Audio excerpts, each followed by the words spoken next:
Power to the truth. This is Margo. This is Friday, March 22nd, 2019, 4:28 p.m. Pacific Time, United States of America. So I thought we'd change it up a little bit today. And we do have new methane data that I'm going to go over first. Then we're going to look at the twin cyclones down in Australia. I've got some stuff on that. And then I thought we'd go over comments. And I haven't gone over comments in a long time. And I know you guys miss it, and I do too. I just want to spend some time with you, talking about how you're feeling and what's going on. And then we'll look at earthquakes. So what we're looking at here is CAMS, Copernicus Atmosphere Monitoring Services. And yesterday I showed new data from Saturday the 16th, and then they put Sunday's data up for a few hours earlier today. Then they took that down, and now they've got Monday's data from March 18th. So here it is Friday, so we're only, 4 days behind now. So I don't know when they're going to catch up, or if they're going to catch up, but we'll just do what we can to follow it. So I have the Arctic view pulled up and surface level. And so here's where it must have left off at the end of Sunday, with the release coming out of the Kara Sea again. And look at this large release coming out of western Russia, and also over here near the Yamal Peninsula in southern. And so it looks like methane is on the rise. I'll show you something real quick. On Climate Reanalyzer, here's the 2-meter temperature anomaly map from today, and so it's been getting a lot warmer up here in the Arctic, also in Canada. So here it is on the world view if you want to look at that. So that's kind of what that looks like. So we should expect to see methane coming up more where these red areas are. So let's run the movie and see what we can see.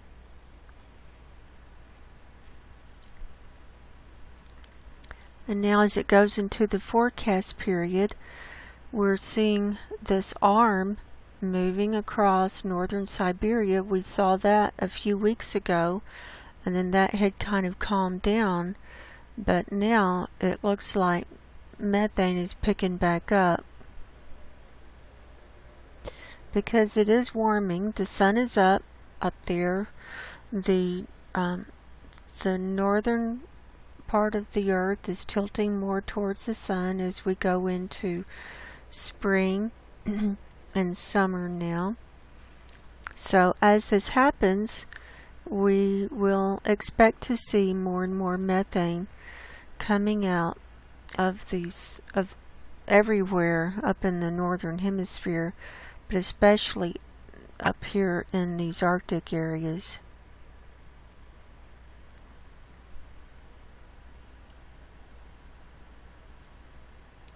So here it is at the end of the forecast period, which would be today, with just more releasing here in Russia and all the way through here, and Novaya Zemlya, and in this Kara Sea. It's going to town. It's not slowing down.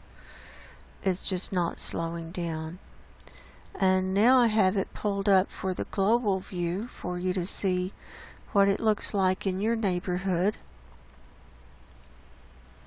And we can see the difference with the warmer temperatures now.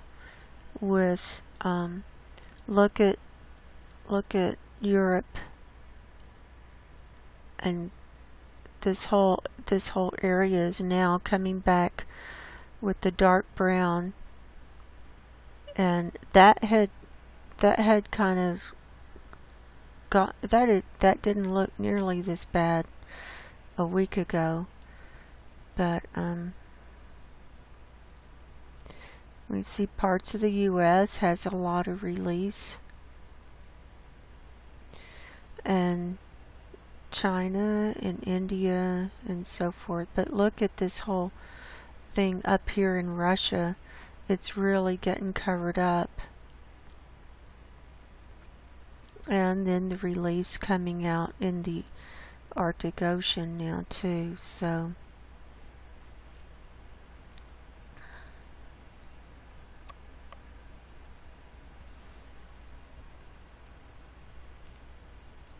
anyway, I thought people would find that interesting. So we're gonna leave. Let's leave this one as a backdrop today.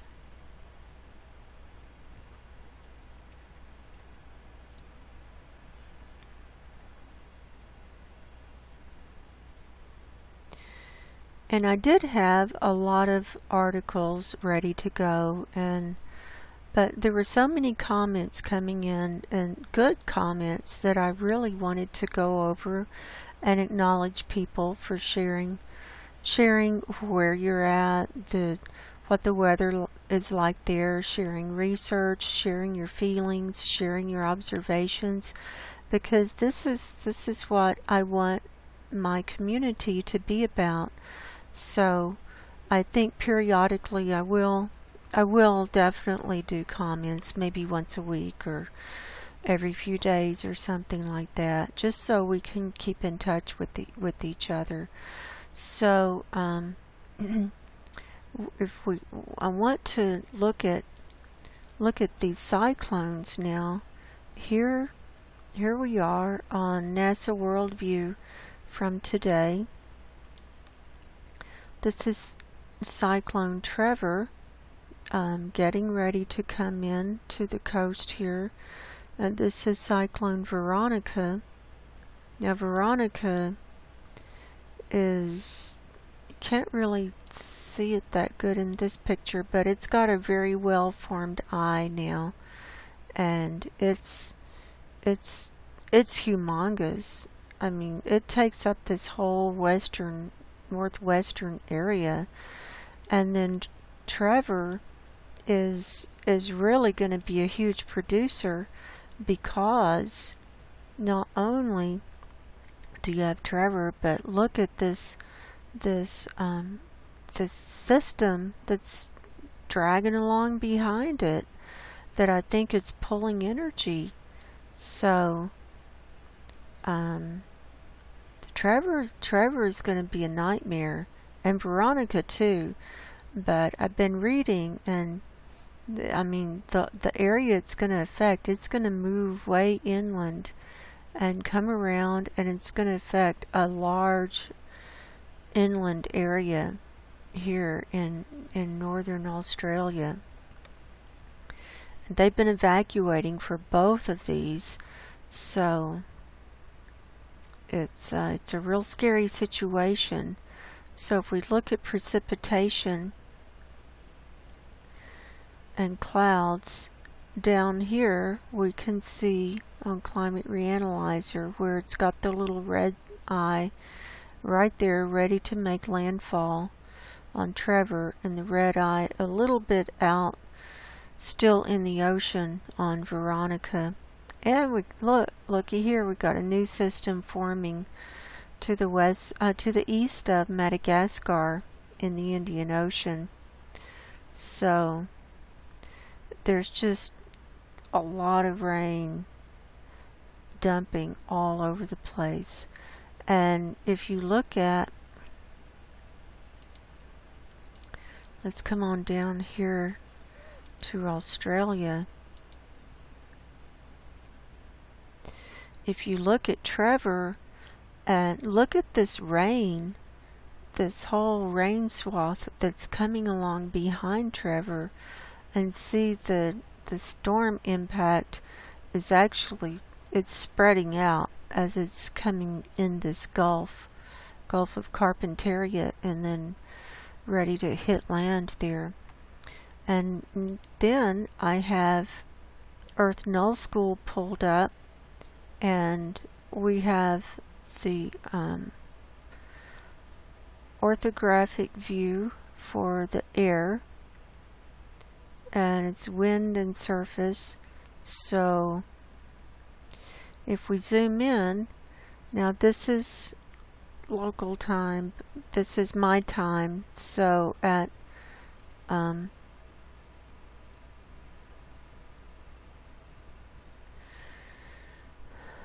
that's not right, that's showing 2 o'clock, but it's 4:39 anyway. It's making landfall. It's making landfall right now. Trevor is, and you can see Veronica is still pretty far out in the ocean there.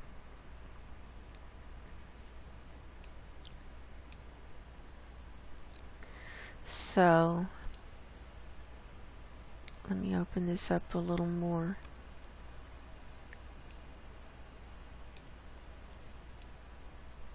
So you can see, and I don't really like to try and get wind speeds off of Earth Null School because it's so hard to really get them right at the right place. But you can see they're really high over here.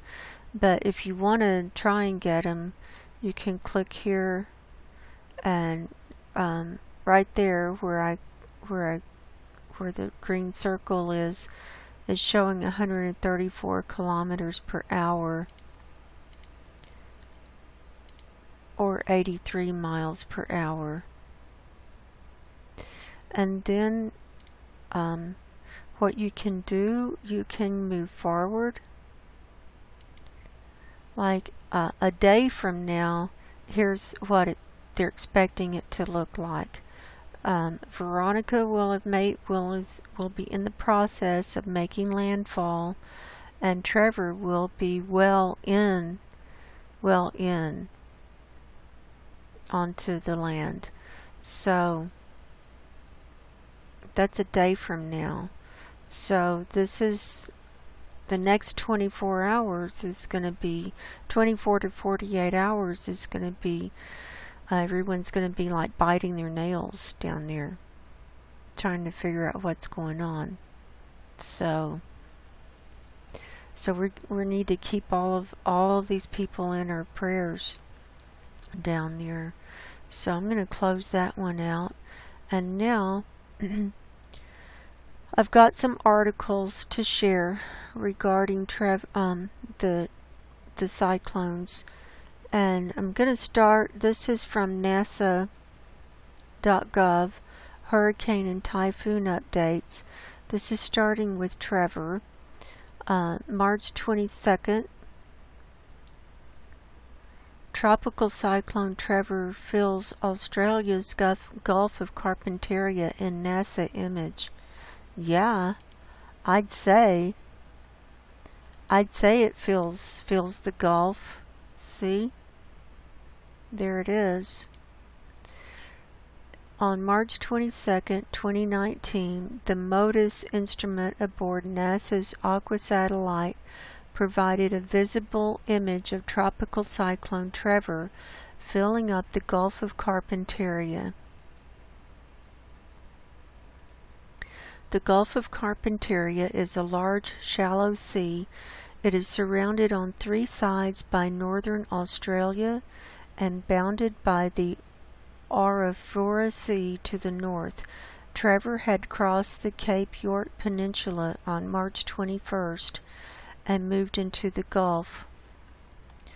On March 22nd, the Moderate Resolution Imaging Spectroradiometer, or MODIS instrument, aboard NASA's Aqua satellite provided a visual image of Trevor.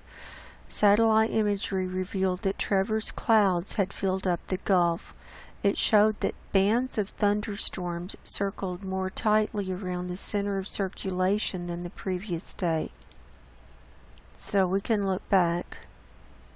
Here it was yesterday, where it was coming off of this peninsula and moving in, and it was picking up steam, and then here it is today. So it's really grown. It's really blown up.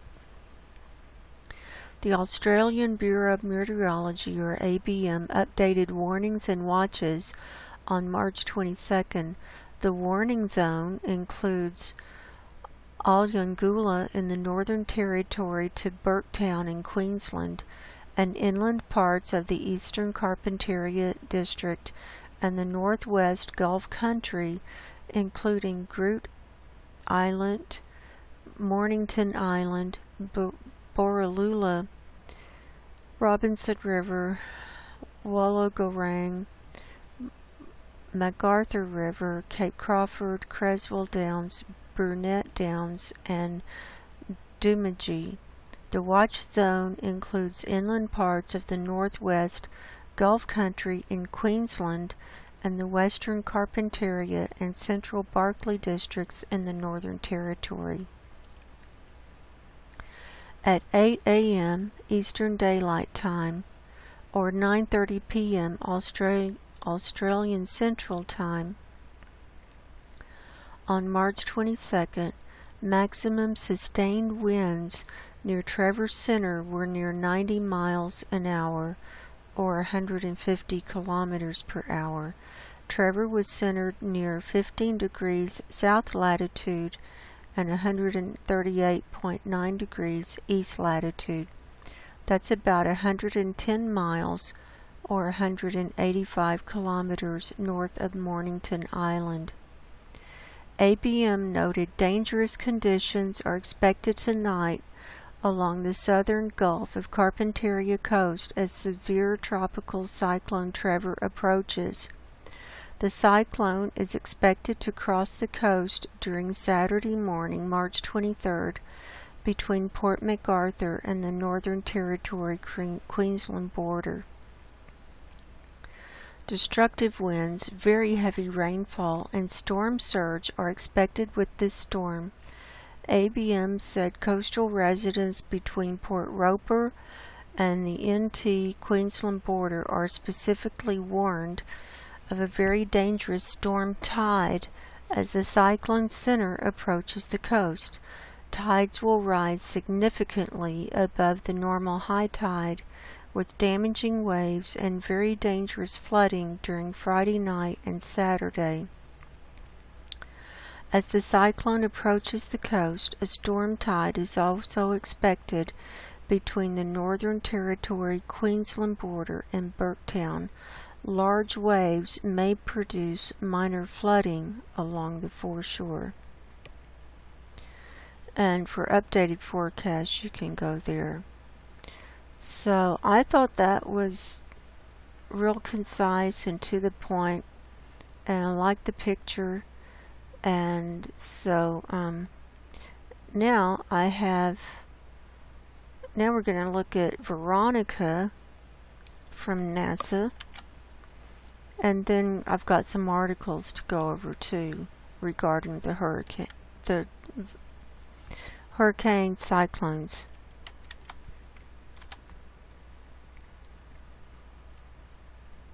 Oh, that was the wrong link. I wanted this one.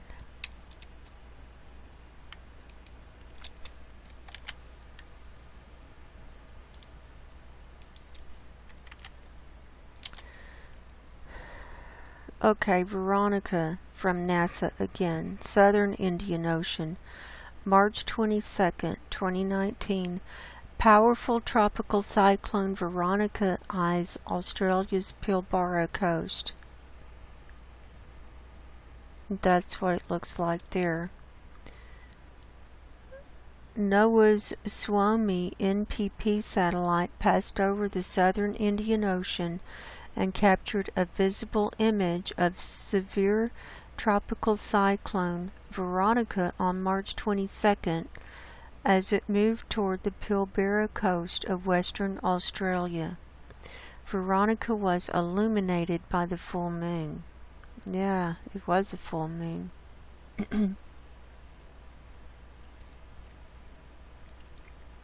Tropical cyclone Veronica continued to move toward Australia's Pilbara coast in Western Australia. NASA NOAA's Suomo MPP satellite provided visible and infrared images of the storm that indicated heavy rainfall. The Australian Bureau of Meteorology, or ABM, updated warnings on March 22nd. The warning zone extends from Wallal Downs to Mardi, including Port Hedland, Karratha, and Barrow Island. The watch zone extends to the inland Pilbara to include Panawanika, Marble Bar, and Nulajine.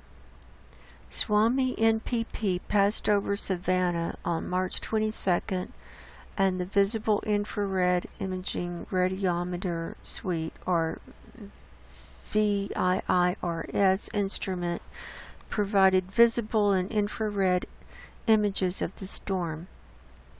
William Straka III, who created some of the images, noted, "As you would expect, the infrared channel on VIIRS showed large amounts of tropospheric gravity waves and overshooting cloud tops associated with the intense convection." And another image, Veronica was illuminated by the full moon. Look at that. That looks awful. That looks mean. It just looks very mean. Shortly after the Swami NPP satellite passed over the storm, the GCOM W1 satellite also flew over severe tropical cyclone Veronica. The Advanced Microwave Scanning Radiometer, or AMSR2 instrument aboard GCOM W1 showed a completely enclosed eye, as well as the convection around the circulation. The microwave instruments provide critical information that is not seen by the infrared or visible imagery for forecasters. As of 9:02 a.m. Eastern Daylight Time, or 9:02 p.m. AWST local time on March 22nd, severe tropical cyclone Veronica was a Category 4 storm on the Australian scale. Veronica had sustained winds of 175 kilometers per hour. It was centered near 17.9 degrees south latitude and 116.9 degrees east latitude, about 315 kilometers north of Karratha.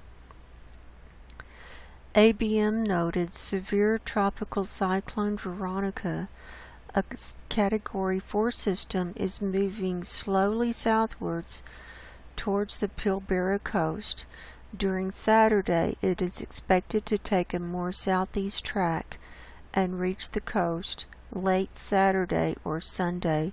A severe coastal impact is likely, and for updates you go there. So both of these are really, it's incredible to have both of them coming in at once. It just blows my mind to think about that. And now we're going to look at cyclocane with the tracker. This was updated March 22nd at 5 p.m. This is for Trevor. Current wind speed is 80 knots. Maximum predicted wind speeds are 100 knots. Here are the hazards: high surf advisory, small craft advisory. Here's where minutes they're expecting it to go and when, and it's finally going to fizzle out on Wednesday, next Wednesday. This thing's going to hang around, and it's going to cause a lot of flooding. It's bringing so much rain. It's unbelievable. Seriously. So here, okay, so here it is. It's a category 3 as it's making landfall 6 minutes from now, or on March 23rd at 0 Zulu time. Winds 100 knots or 115 miles per hour.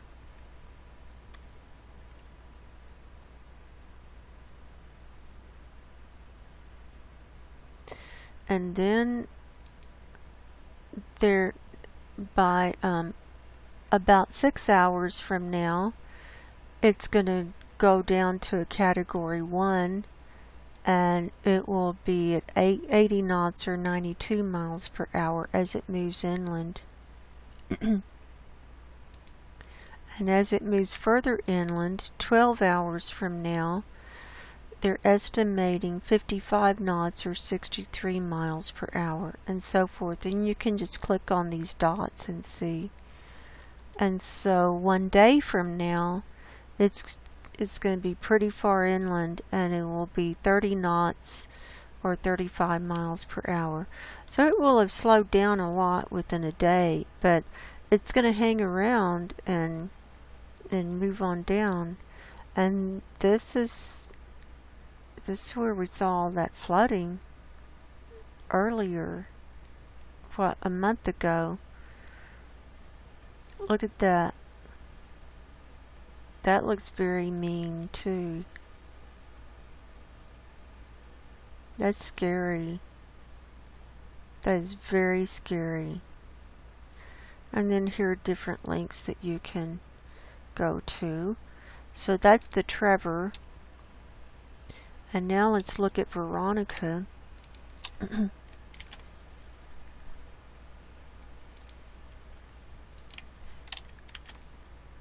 And as this abrupt climate disruption comes about, we're going to see more and more of these storms.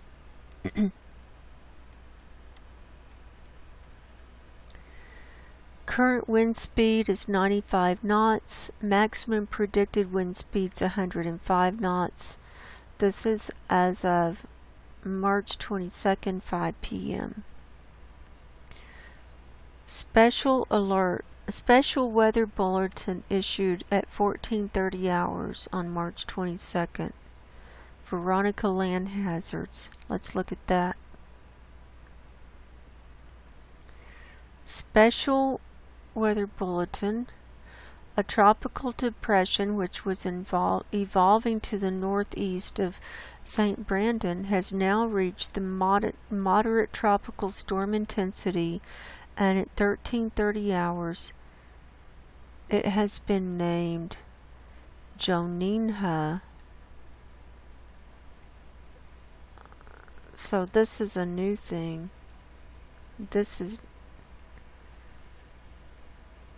So we got something new here.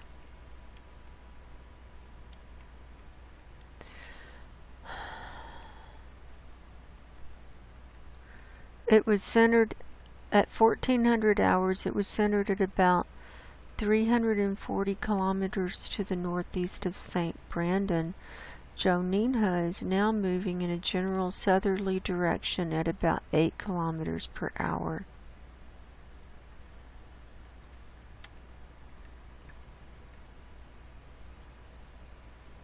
So that's a new one. That's not Veronica. That's a new one.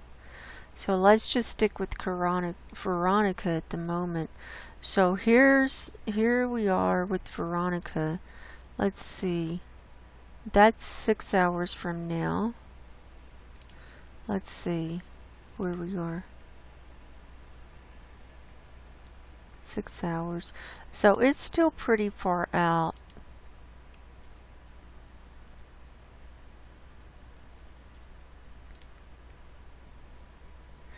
So here's 12 hours from now.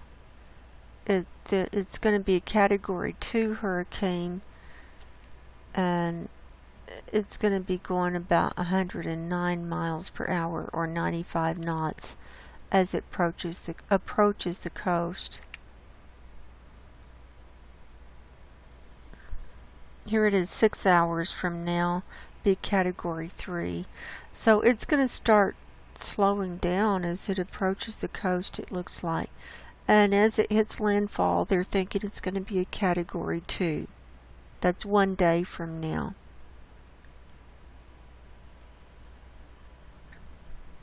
Going 90 knots or 104 miles per hour.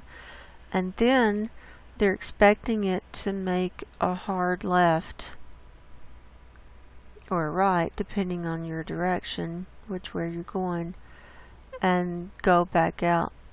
Just cut across that top part. Here's the Veronica satellite loop.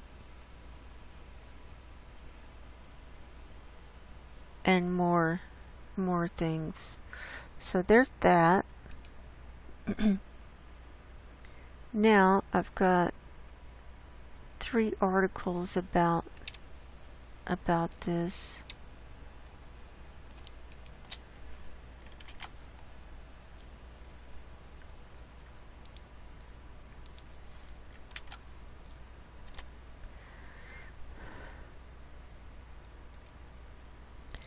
This is from abcnews.net.au. This is from yesterday. It was updated yesterday at 5:42 p.m. Cyclones Trevor and Veronica loom over northern coasts, stirring up a storm of questions. And there they are. They look like 2 big red eyes. As Trevor and Veronica loom over the northern Australian coast, they are stirring up a storm of questions which have been hurled at the weather desk. Shouldn't the season be over by now? What happened to a below average? 2 at once, is that unusual? So I called Sarah Scully, sounds like X-Files, from the Bureau of Meteorology's Extreme Weather Desk to get you some answers. This is the person writing the article. I didn't do it, but Kate Doyle did it. So Kate Doyle called up Sarah Scully and said, "Isn't it autumn?" And Scully says, "Yes, summer may be over, but the cyclone season most certainly isn't. Typically, the tropical cyclone season is between November and April, peaking in February and March. At the moment, we're in mid to late March, so it's fairly typical. The season thus far has been pretty close to normal. So far, there have been 8 cyclones in the broader Australian region, including one that was over the Indonesian area." And then here's a chart for severe cyclones versus non-severe cyclones. The dark blue are the severe, and the light blue are the non-severe. These are the years like 2015 to 2016, 2010 to 2011, and so forth. And you just go down.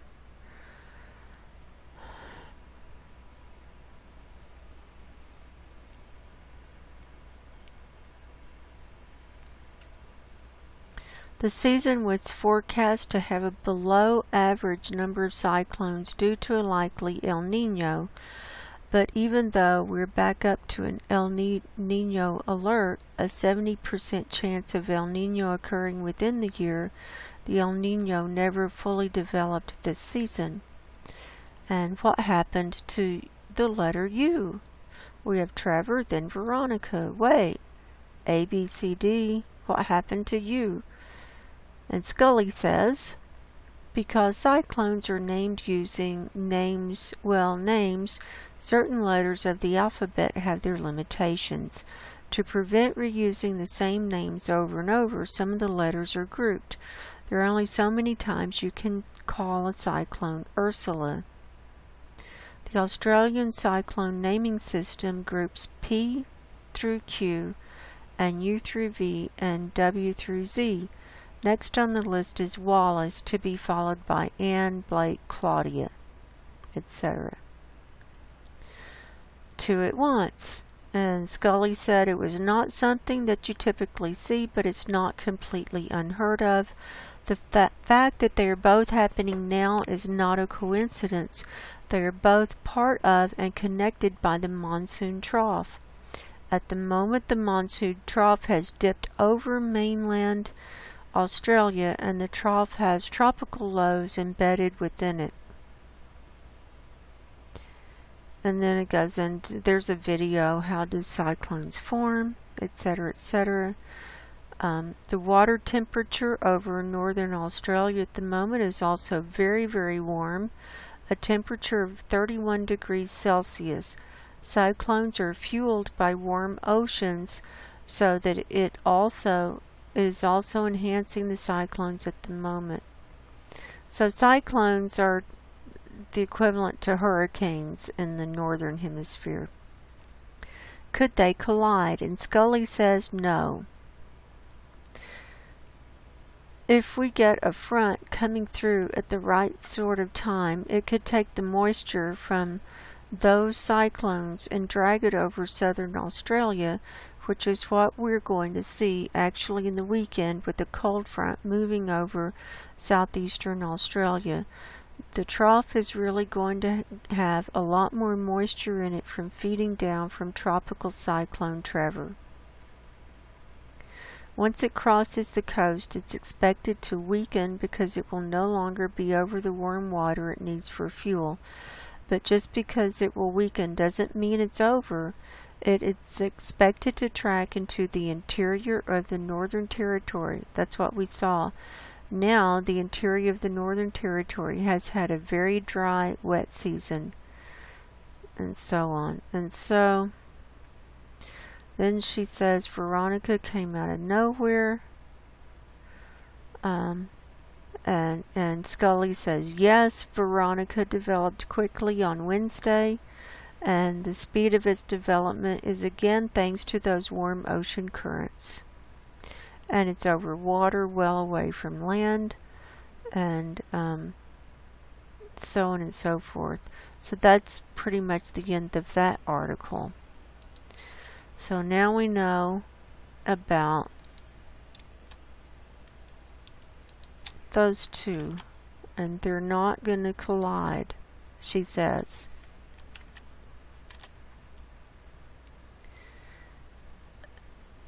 Here's another article. This was updated 9 hours ago. Cyclone Trevor intensifies off the Northern Territory amid mass evacuation. Up to 2,100 people from Northern Territory communities are currently in evacuation centers in Catherine and Darwin. Look at that. Here's some damage. Here's a tent city that was set up to house evacuees from Cyclone Trevor, and it's been battered by torrential rain in Darwin. So the evacuees, their tent city didn't work very well. 4 military aircrafts have assisted in evacuating the entire township of Borroloola and the communities of Robinson River and Numbulwar. And the evacuees are filling up sites. There they are in the airplane. Hotel rooms sourced for vulnerable evacuees. These are for people with serious health problems.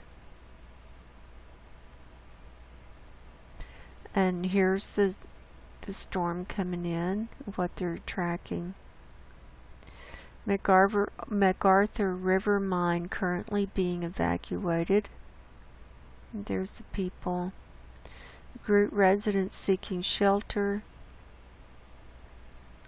emergency preparations for Barkley, and they've been getting the cattle out, and this one cattle rancher said he had to sell a whole bunch of cattle trying to get them out before the storm. So there's that one.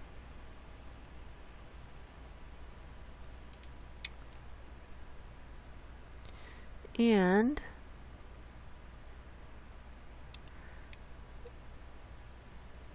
then last I have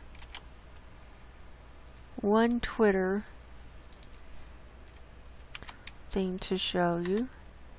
A tweet.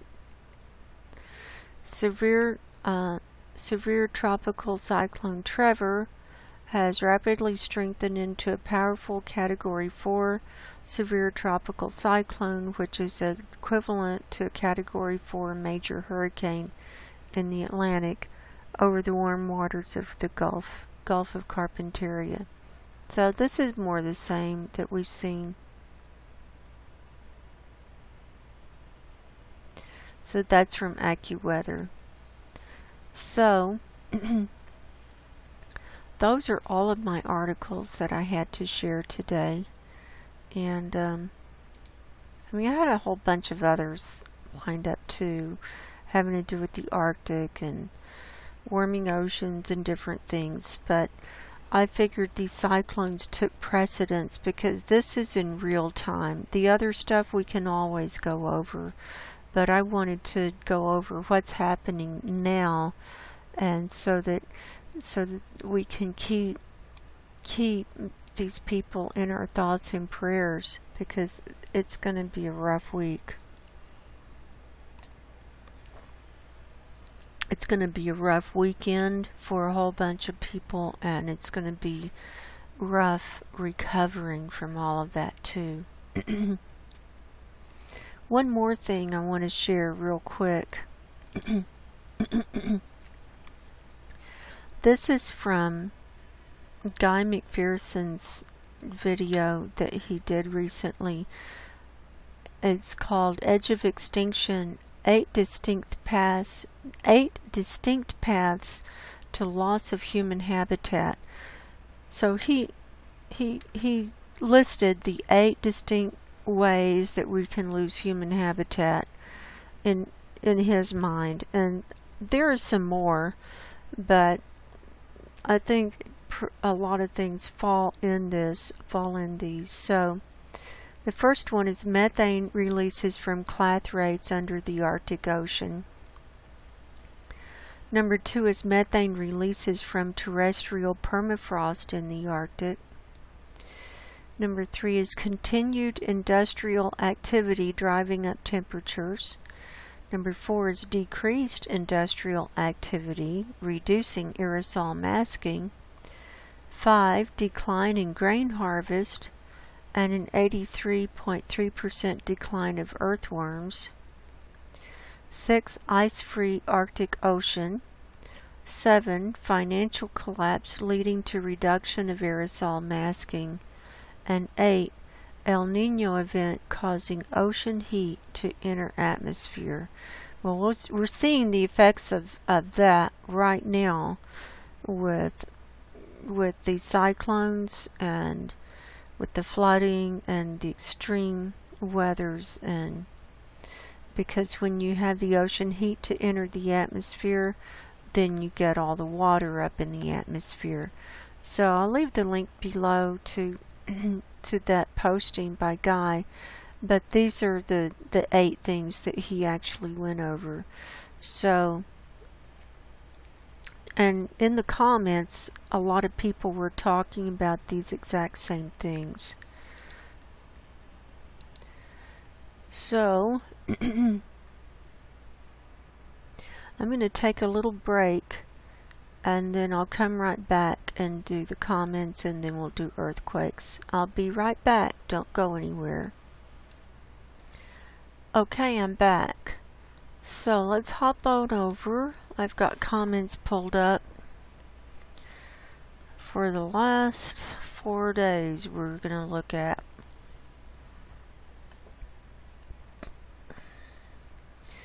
So we're going to start with, I already shared this comment from Nostradamus about methane. So we're going to start with Robert Forsyth, wondering about what Father might do. Could we get a volcanic eruption of Yellowstone?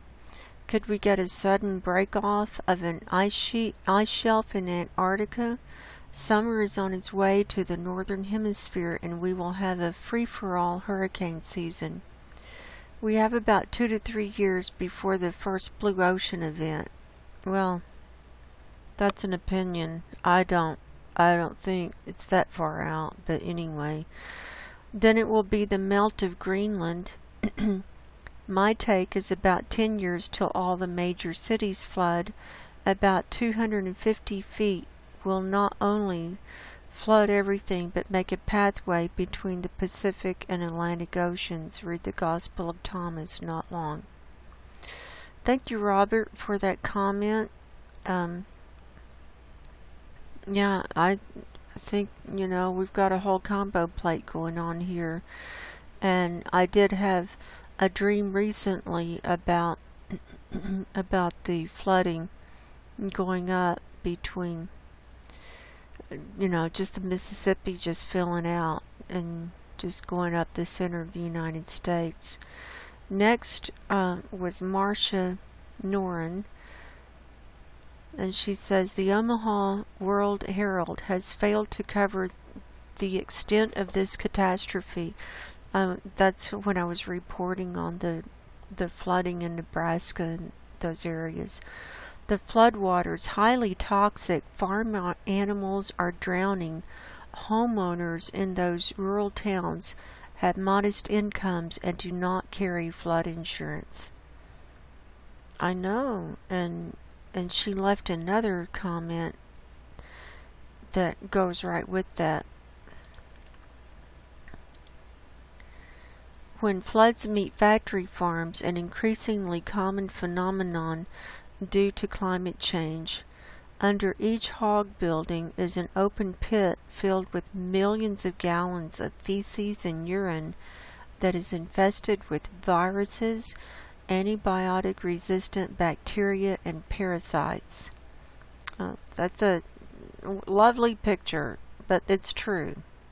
Over 150 human pathogens have been identified in hog waste, including E. coli, hepatitis E, and MRSA, to name a few.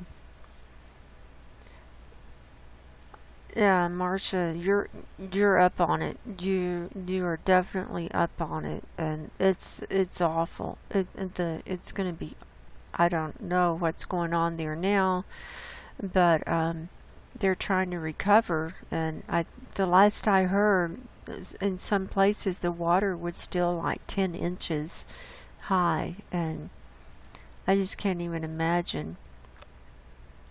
And then Sensible Hair responds and says, Marcia Noren, all media outlets are suppressing the truth worldwide. They have to carry on biz as usual dollars. No panic of the public, but soon weather events will take over that will make it impossible to cover up just what's going on. Right, absolutely. And then Sensible Hair says, thanks, Margo, so famous now you have been named twice. You're cute. Thank you, Sensible Hair. Margo is my Facebook name. That's when he was making a little joke.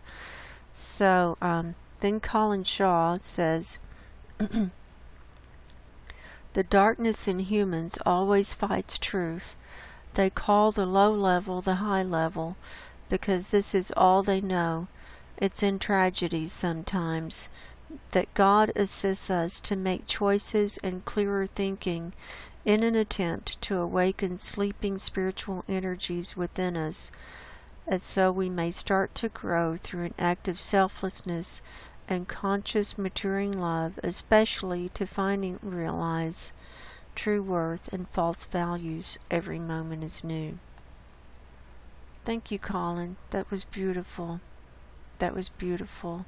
So yeah, as we're going through these tragedies and things, it pushes us to a whole deeper understanding and deeper spiritual awareness and maturity and growing, and that's how we grow. We grow through hardship, not through having it easy. So we're going to grow a lot. Thank you, Colin. I appreciate that comment. DDDSB says, Margo, I miss comments, but I understand they must become tedious. Just a note to everyone. The tide pools of Northern California are absolutely devoid of life as of yesterday. It is scary to see what once was a vibrant, dynamic ecosystem that is now lifeless and gray. So horrible to witness. Your daily reports are so amazing. Many thanks as always. Always be discerning indeed. Thanks for that report from Northern California, DDDSB. And I've been, I follow Dana Durnford, who's the nuclear proctologist, and he and some other people who have gone out to those tide pools along the coastline of California and the Oregon and the Pacific Northwest and stuff. And the tide pools are where a lot of those little sea creatures live, and they're all gone now. They're all gone because of the Fukushima radiation and the pollution, and they're all gone. It's a whole ecosystem that they're all gone. So we're all going to be gone soon, I think. So thank you, DDSB. Appreciate you. Sharon Thorpe says, Hi, Margo. Hi, Sharon. Hope you're well, as good as we can be anyhows. I've seen a depressive but also interesting article which you might find interesting to read regarding worms, population collapse. Not sure if you've covered it on the channel. Titled Critical Decline of Earthworms from Organic Origins Under Intensive Humic SOM Depleting Agriculture. Alarming, but also a continuation of what we keep talking about down here, unfortunately. I have not looked into that. I've heard about the earthworm decline, and when the worms go, you can't grow anything, because the worms keep the soil aerated and just keep it all in balance. And you need worms in compost, and you need worms. You just need them.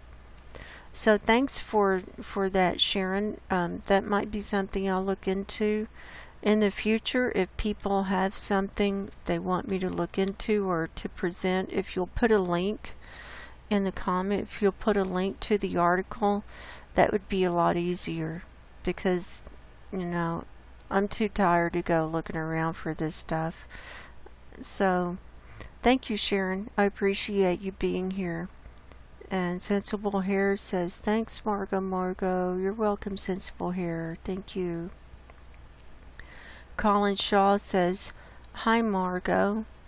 Hi, Colin. Trust you're fine. I'm hanging in there. I never apologize for deciding to explore into human and worldly concerns in a deeper way, which makes certain others uncomfortable, where they justify it was unnecessary and negative to summon people's attention and such as selfish consuming and disinterest to them. When we look deeper, truth reveals a world in pain and natural disconnection, hardly any good news. Regardless of the turmoil, we can't turn back. A world in denial, no wonder. Fantastic report. Thanks, Colin. I appreciate that. Yeah, and it's like a whole, everybody's got this doing their own symphony, and it's no one's in harmony here, so not in this earth plane. So we're just watching. DDSB says, thank you, Margo. Hearing you at night always comforts me. Oh, that's sweet. And Sensible Hair says, thank you, Margo. And we're just going through under these different videos. I don't even remember which ones they are. Then the Jones, it says, scroll back and forth through the last several days and tell me what you see. Thanks, Margo. Peace, everyone. And they left a link. And this is a layer of sulfur dioxide. Sulfur dioxide planetary boundary layer. And so this is from March 15th. So this is NASA Worldview. And if we go forward, it's still blue. Actually, let's pull this down. So if it's in the blue, it's less than 0.50 DU. Alright. 18th. Now look at the 19th. Look at the difference there. So what he's showing us is the increase in the sulfur dioxide levels.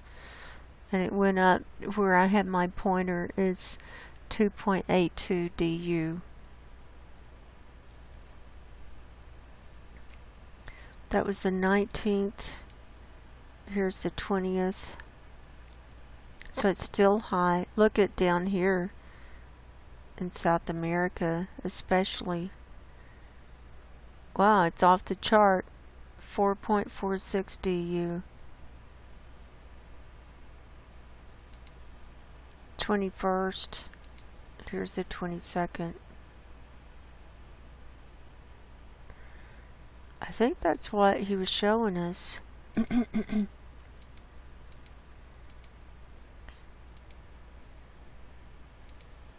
Even going back. See, it was in the blue zone when you keep going back. In the dark blue. It was a little bit higher down here. Now, there's some volcanoes. That's probably from a volcano down here in South America where it was higher. But all of a sudden, it zipped up there. So that was interesting. So thank you, the Jones. And already covered this one from Carmel Brain, wanting an update on Trevor and Cyclone Veronica. So thank you for being here. Jochen Spalding says, hi Margo. Hi Jochen. This might interest you. Forgive me if you've covered it already. I missed the recent shows.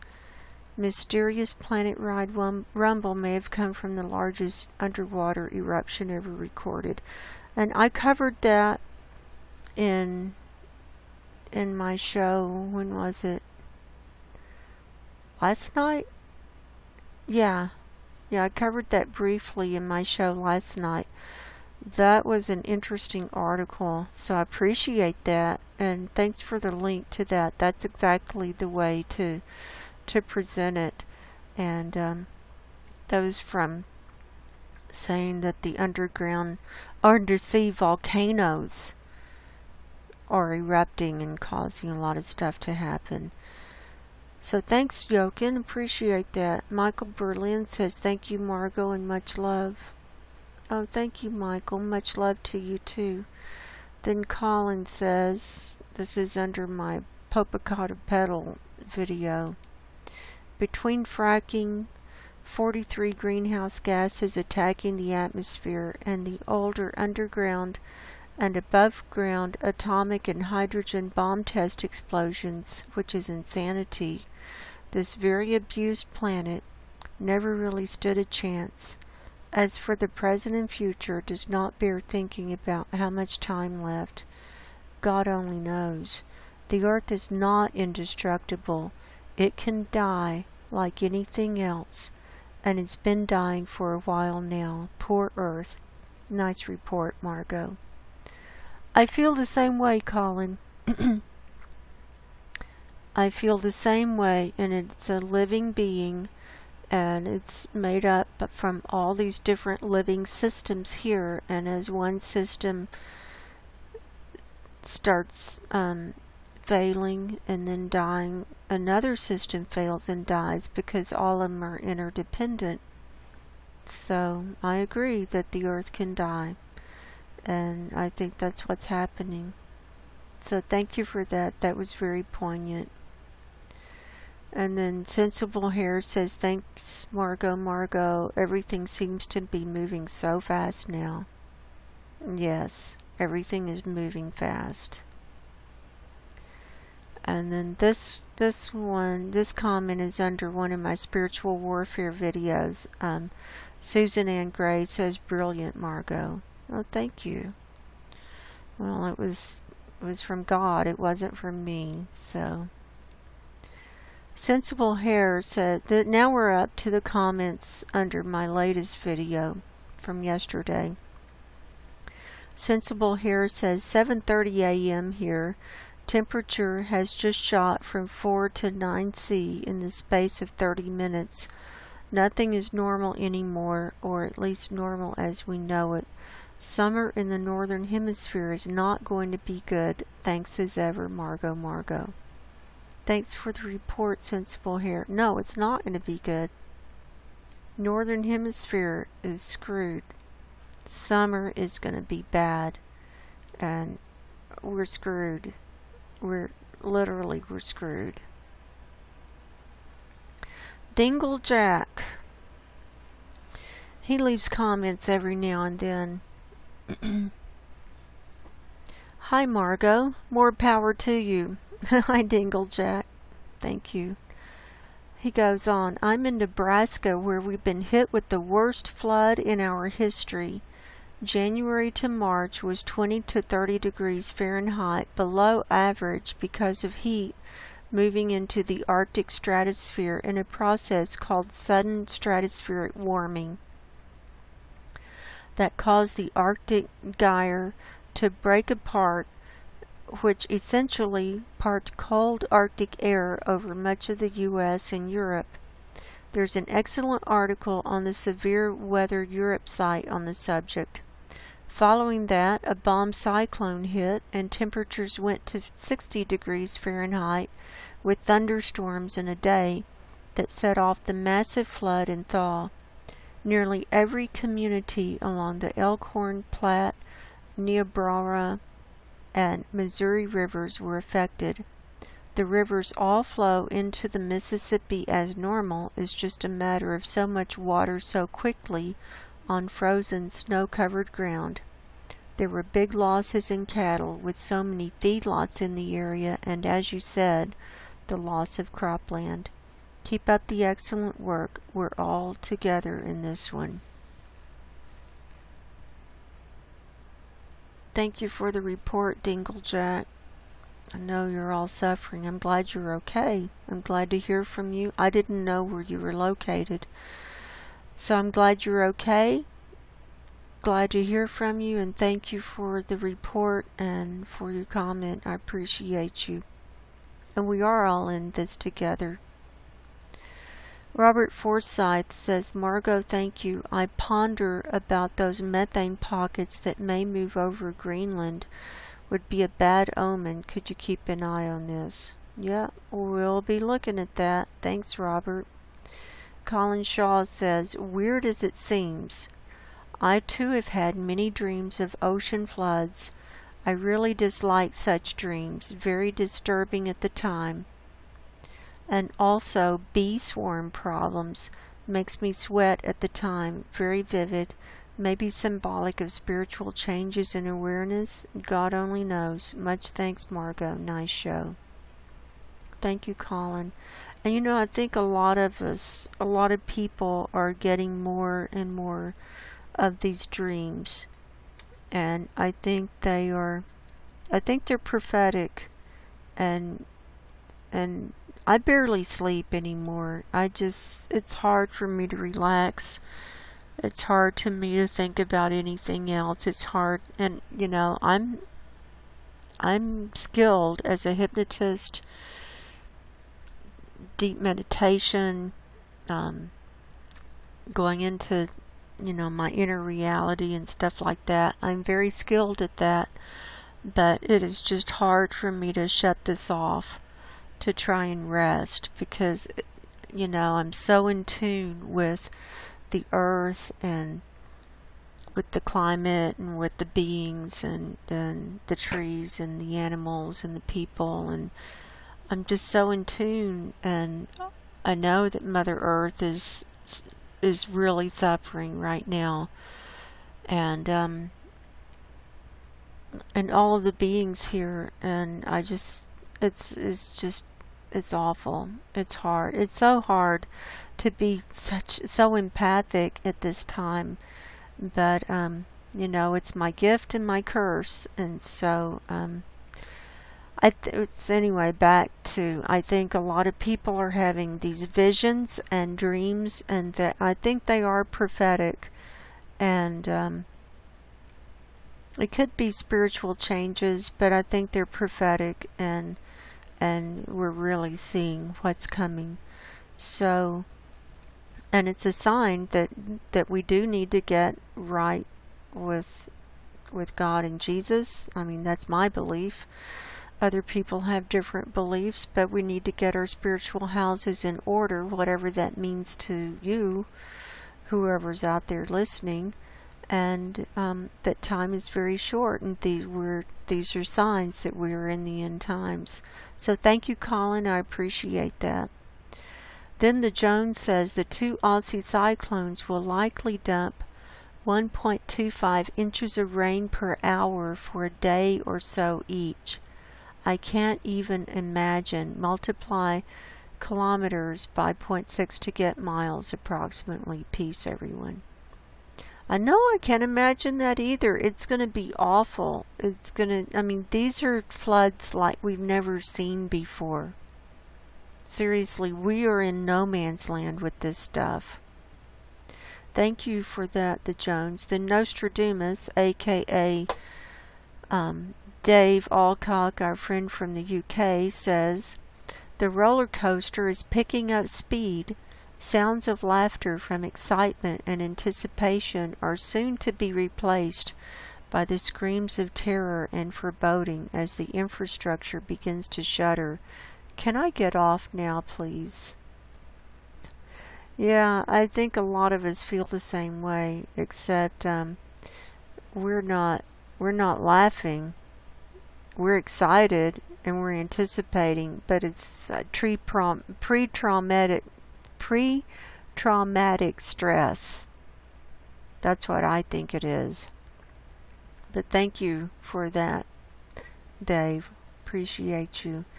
And then Jochen is back.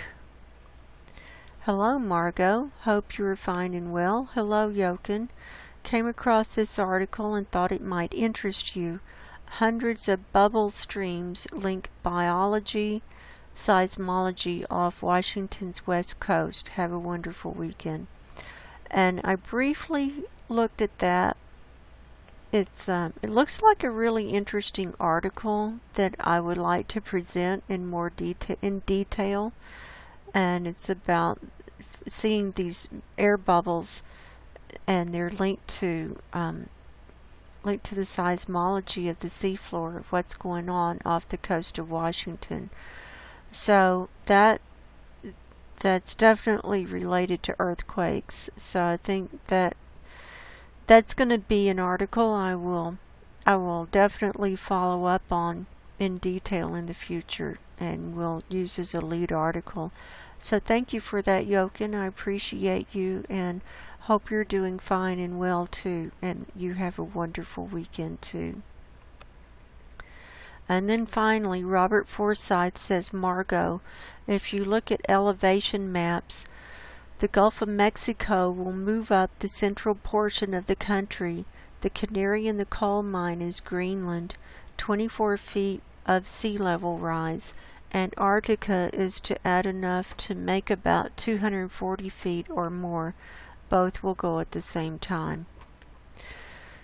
Yeah, and we're headed for some hot weather. And when you see I've got some more articles that I was going to present today about the warming oceans, and they're off the charts. The warming oceans, it's unbelievable.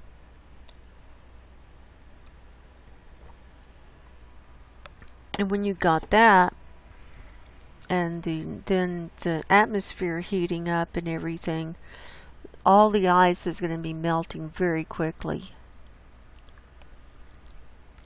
So, thank you, community, my tribe, for being here and for being on this journey with me.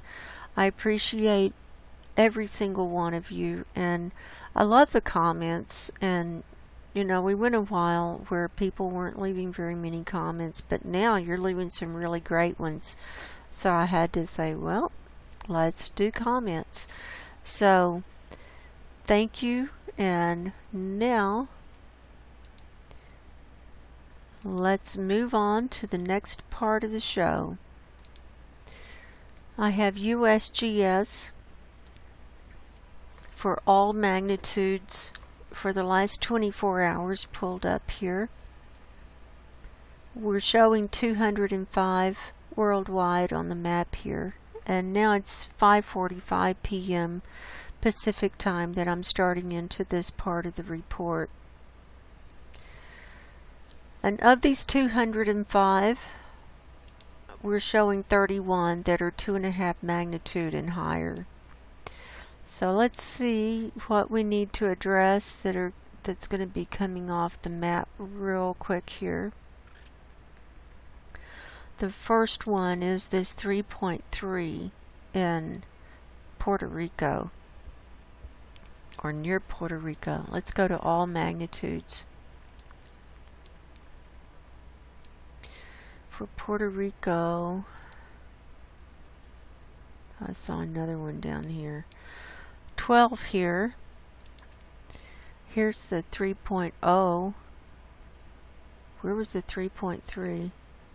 Was it 3.3 in the ocean between Puerto Rico and Santo Domingo? This 3.3 came in at 7:56 yesterday, 34 kilometers deep.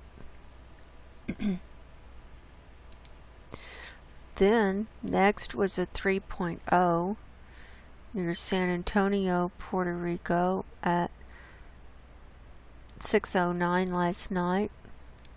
Then a 1.5, 2.6, 1.1, another 3.0. This one is on land on Santo Domingo. This was near Santa Cruz de El Seibo, Dominican Republic at 10:52 last night, 111 kilometers deep.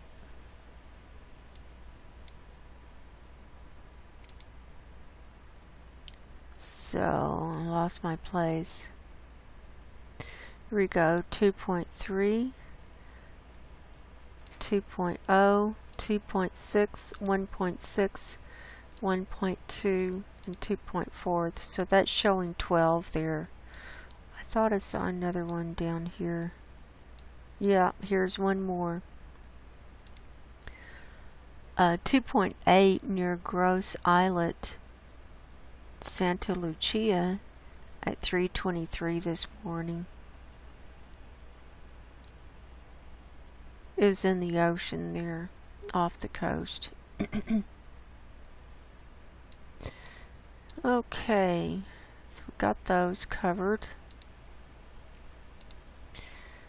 While we're here, let's start down here with this one in South America.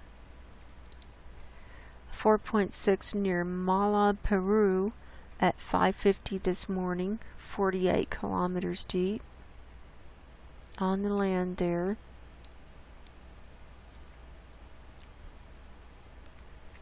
I want to cover this one up here next. This one was a 5.2 that came in yesterday at 7:42 p.m. It was on the northern mid-Atlantic ridge, right on this red line in the middle of the Atlantic Ocean. And this is where these red lines are where their tectonic plates meet, and where you have extra movement, and where you have most of the movement, in fact. So this is the North American plate that goes around, and this is the Eurasian plate here. And so it's where the North American plate and the Eurasian plate meet that we had that 5.2. Now we'll look at this one in Afghanistan, a 4.6 near Jarm, Afghanistan at 5:17 this morning, 194 kilometers deep. Coming on around to Indonesia, there was a 4.8 near Kefamananu, Indonesia at 8:16 last night, 107 kilometers deep. Next, 5.4 near Kirikira, Solomon Islands at 7:52 this morning, 50 kilometers deep. This one just came in at 4.7 near Isengel, Vanuatu at 5:09 p.m. today, 147 kilometers deep. Next we had 2 near Tonga, a 4.9 near Naifu, Tonga at 10:07 this morning, 157 kilometers deep. And then a 5.0 near Hihifo, Tonga at 2:23 this afternoon, 35 kilometers deep. So that's the South Pacific. Next is this 4.2. This is off the southern tip of Kamchatka near Severodvinsk, Russia at 12:09 this afternoon, 44 kilometers deep.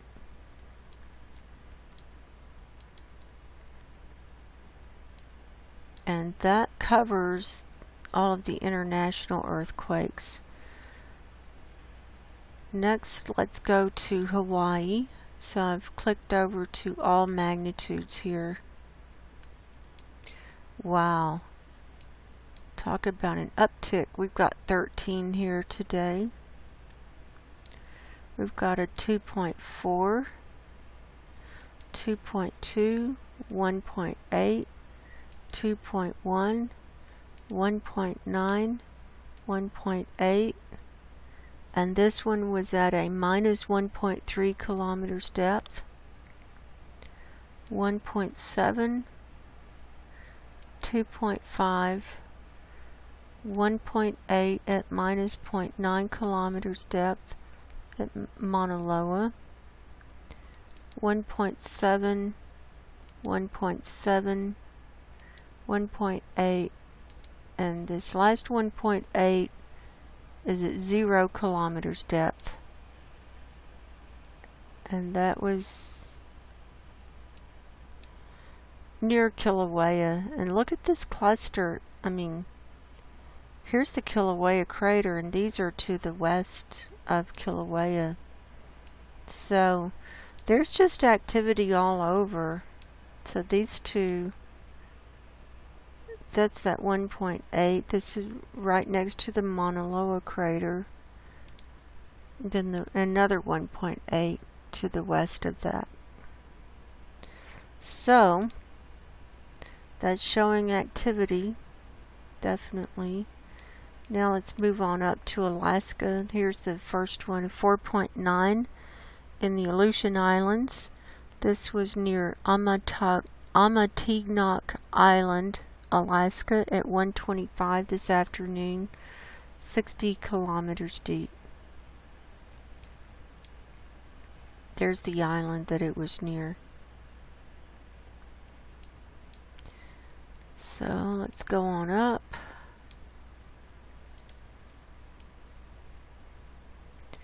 So we've got 35 on the map here today, 36 if you count that one down there we just looked at. That's very quiet for Alaska.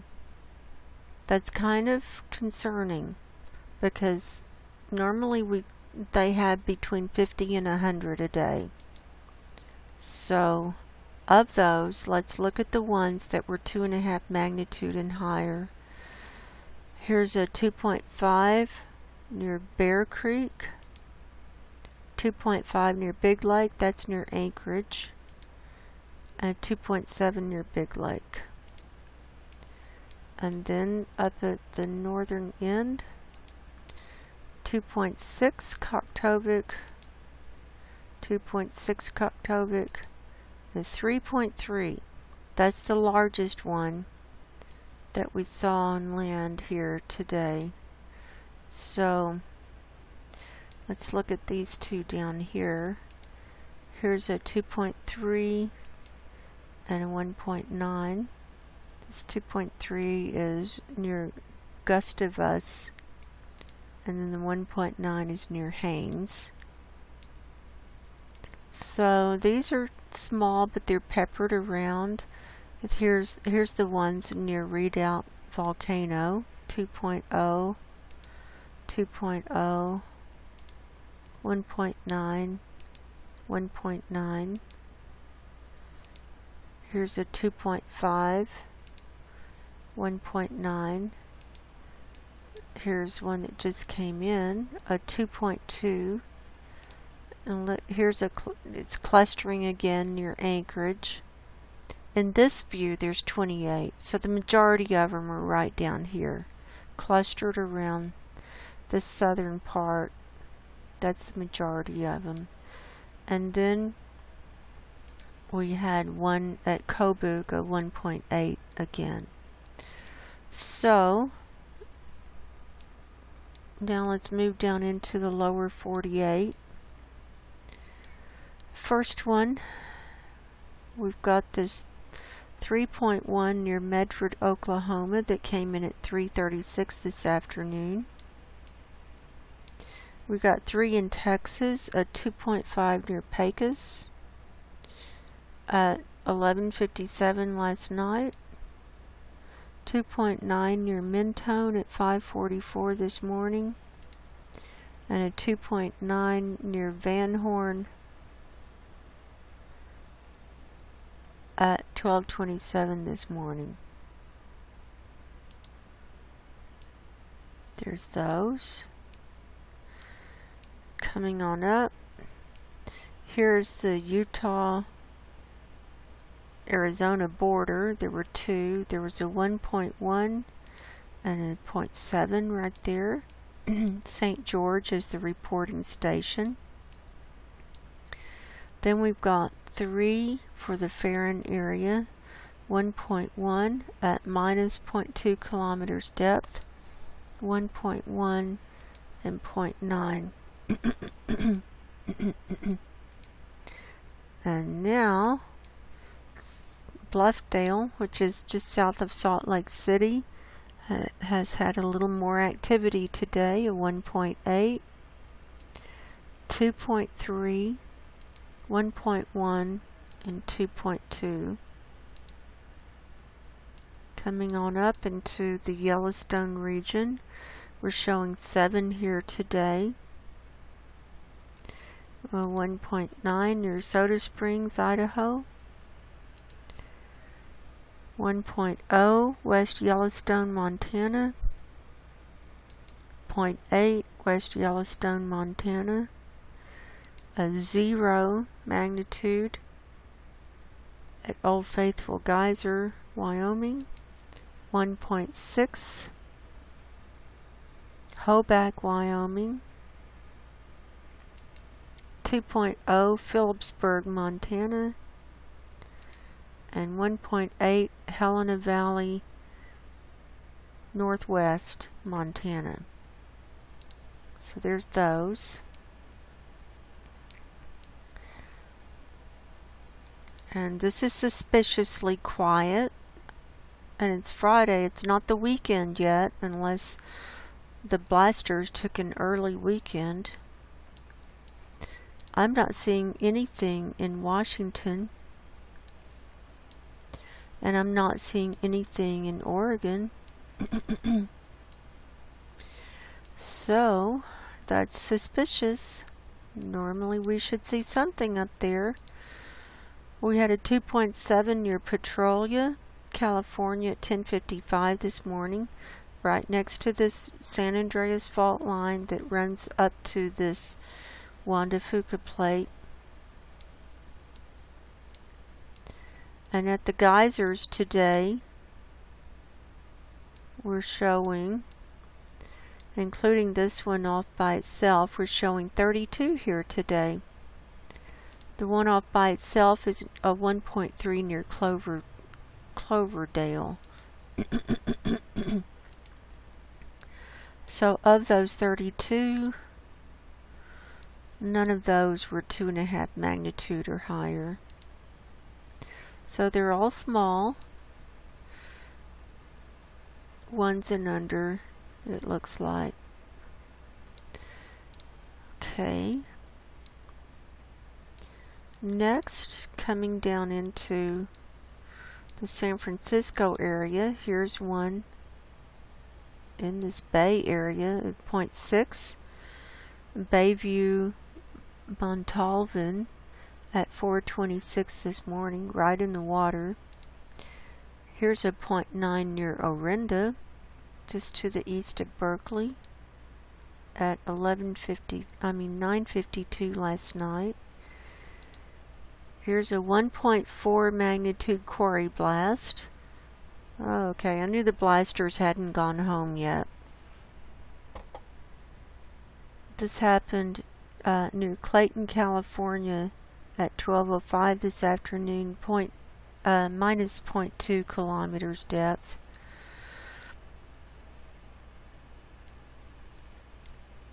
Coming on down this the San Andreas fault line was a 1.0 near San Juan Bautista, and a quarry blast right next to the San Andreas fault line.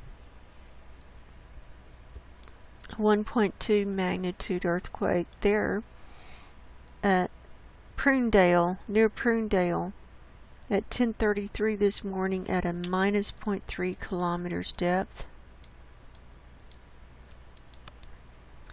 1.1 Pinnacles, 2.0 Pinnacles, and 2.1 Pinnacles. Moving on down, 2.0 Ojai, 0.9 Gorman. There's a 2.9 Little Rock, California at 8:15 this morning. That's the highest one in the region, I think.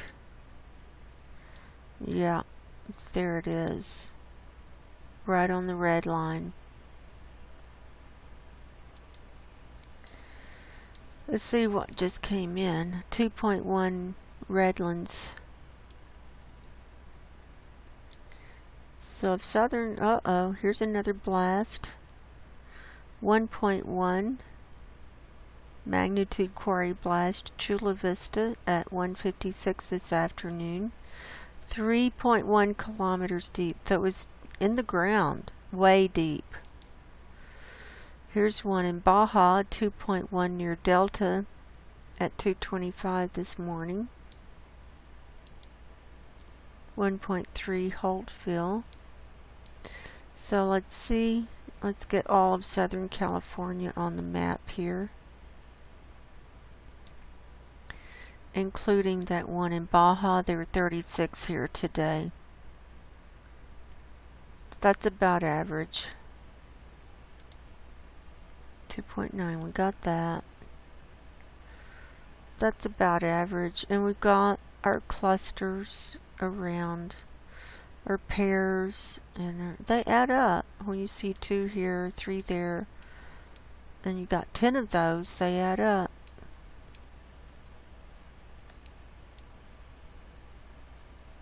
Kauai's quiet. They've only got a couple there. Anza's quiet. So those are fairly small. Next, here's one at Ludlow, 1.3. Here's a 1.3 at Lake Isabella. Now, let's come on up. This is Little Lake in Coso Junction. We've got 9 here today.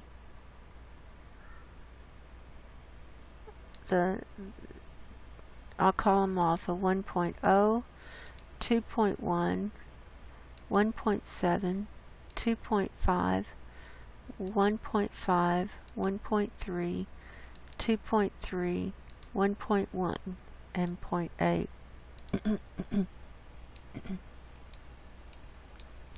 This one just came in. 1.2 near Beatty, Nevada. Here's a little one, 0.4 near Big Pine. Coming on up. Here's Mammoth Lakes. We've got 4 here today. 0.6, 0.9, 0.2, 0.1. So that's quieted down at Mammoth Lakes. Here's one in the middle of Mono Lake of 1.3.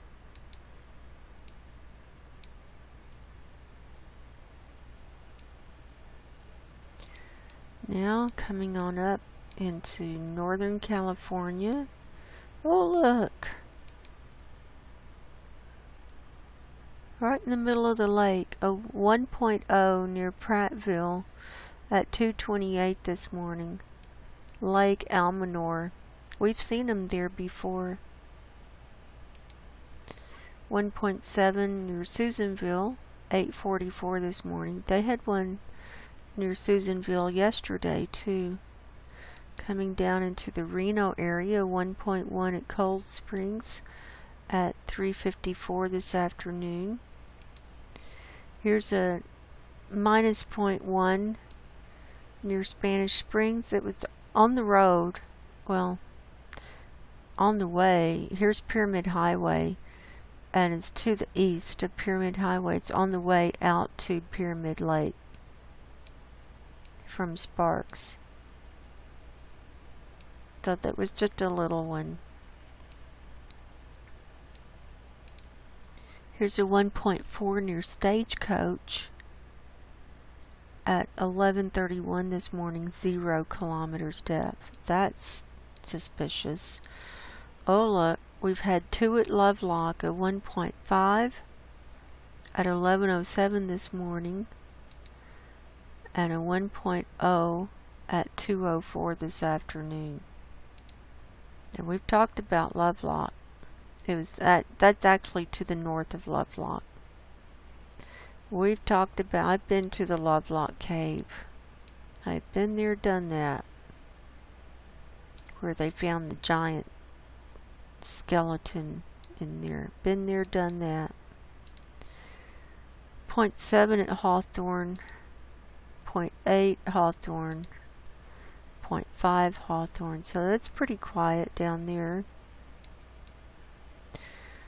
Here's a few. Goldfield in Beatty. Just a few. We've got about 6 there. 1, 2, 3. Yeah, about 5 or 6 small ones. And some smaller ones in southern Nevada. Those are par. Just little 0.2. And I think that's a wrap. Got them all covered.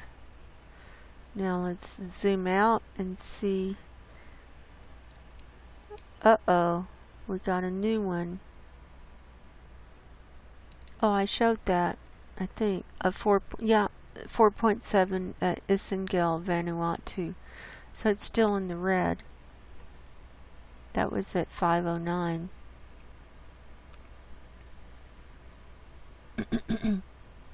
147 kilometers deep. Pretty sure I showed that. Well, if I didn't, I did now. So, we'll zoom out on this one, make sure there's nothing that needs attention before we sign off. So this ended up being a little bit longer show today with going over comments and covering the cyclones, but it's all important.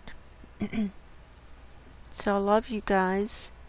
I hope everyone has a safe weekend, and keep everyone in my prayers, especially the ones who are in harm's way for whatever reason.